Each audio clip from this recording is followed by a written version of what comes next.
If you're anything like me, then you've spent way more time than you'd care to admit playing Vampire Survivors. It is so addictive, it is endlessly replayable, and with the whole weapon and passive synergy evolution type thing that's got going on, it feels like the undisputed champion of the bullet heaven genre. So let's be clear right from the very start, none of the games today will dethrone Vampire Survivors in my opinion. Instead, consider them the next best thing, perfect alternatives that will scratch that Vampire Survivors itch. With that in mind, here are 5 excellent games to help you relive that Vampire Survivors magic. So let's start with Halls of Torment.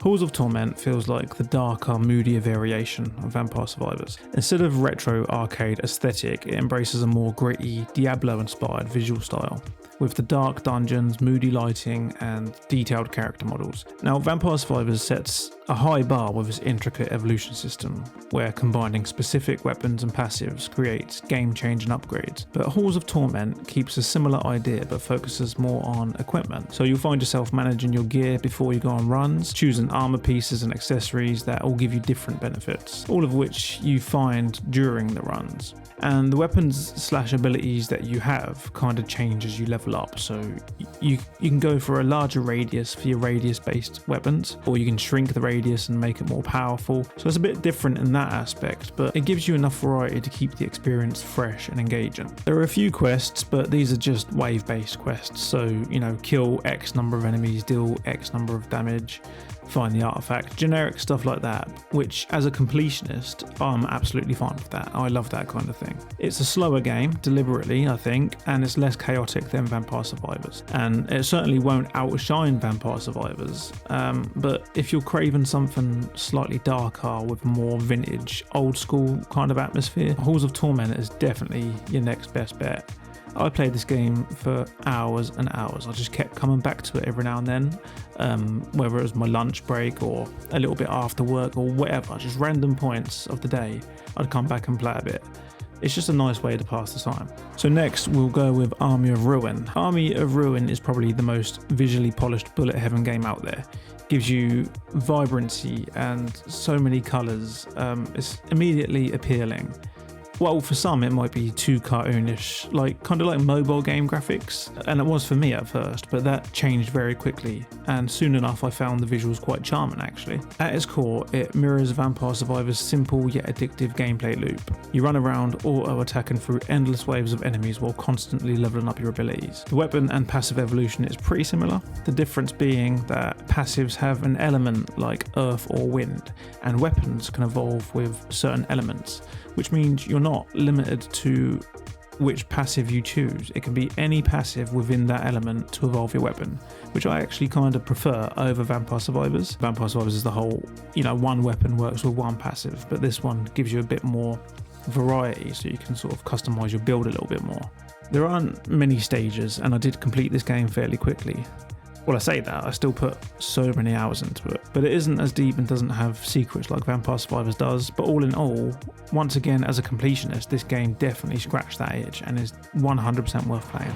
Next up, I've got Brotato. Brotato is probably the quirkiest alternative to Vampire Survivors. Rather than a gothic theme, you're basically a heavily armoured potato.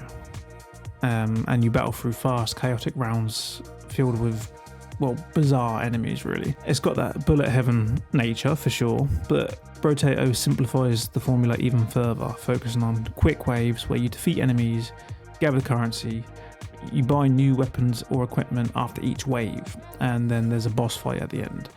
And also there's an endless mode, which will enable you to sort of create your very best build and see how far you can go. The main goal here is to unlock every character by hitting milestones, and each character offers different unique starting and passive abilities. Vampire Survivors fans used to intricate evolution paths might initially find Brotato more straightforward, but the charm lies in its speed, its immediacy, and the sheer fun of stacking absurd weapons onto your potato hero.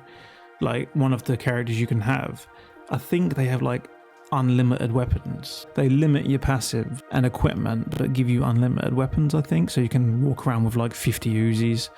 But yeah, it's good fun. It trades Vampire Survivors evolution mechanics for instant gratification, I'd say, and while it doesn't replace Vampire Survivors, it gives you something lighter, faster, and certainly endlessly replayable. Then we've got Pickle Pete. So Pickle Pete feels like the perfect mobile-friendly spin on Vampire Survivors. I'd say that this is actually a lot like Brotato with the currency system and improving yourself after each wave. In this game, you're literally a pickle armed to the teeth. The game stays true to the basic bullet heaven formula of auto-attacking enemies while leveling up mid-run, but it simplifies some of the more complex elements that you'd find in Vampire Survivors, making it ideal for quick, casual sessions on your phone still with slow progression over time, which is definitely required as the waves get more and more difficult as you do progress. Pickled Pete won't impress with elaborate weapon evolutions or synergies, but it excels in bite-sized casual gameplay that's ridiculously easy to pick up and pretty hard to put down. If you're craving Vampire Survivors but you need something portable and more approachable,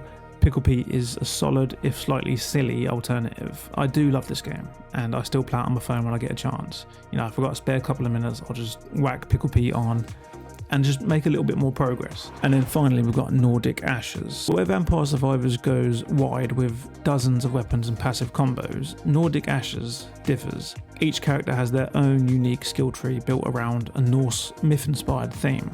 This makes the upgrades feel much more personal to your character and also more tactical with the choices that you have to make.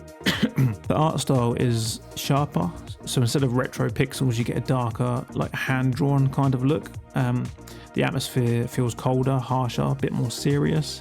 The pacing is definitely slower, especially in the early game as you'd expect, but once your build does click, it gets just as chaotic as Vampire Survivors. There's also more emphasis on positioning, so trees and rocks can actually block your path, meaning you can't just endlessly run in circles around the mobs of enemies. You have to think a little bit more about where you're going and when to collect your XP. You get upgrades and leveling during the runs, but also currency which you spend after the runs to give you permanent upgrades. And this is a bullet heaven, you get multiple weapons, all the damage is coming from you. You're the threat here. So endless enemies, one of you, just like Vampire Survivors. And the auto attack also offers the ability to aim for yourself, which is just a great little touch for people that want to do that. And the best thing about this game, I'd say, is that there's a huge variety of enemies, arenas and builds. There's so much to unlock in this game, which means you'll have hours and hours of content to keep you busy. And there's a new DLC that basically introduces a whole new game to explore. I won't spoil it, but if you go with Nordic Ashes from this list, there's literally so much for you to do right now. So there you have it, 5 bullet heaven games to dive into if you're craving more of that addictive Vampire Survivors formula. None of these games can quite dethrone Vampire Survivors, especially considering how perfectly it balances the simplicity and the depth with its intricate evolutions and satisfying gameplay loops, but each of these alternatives delivers something unique and fresh and definitely worth experiencing.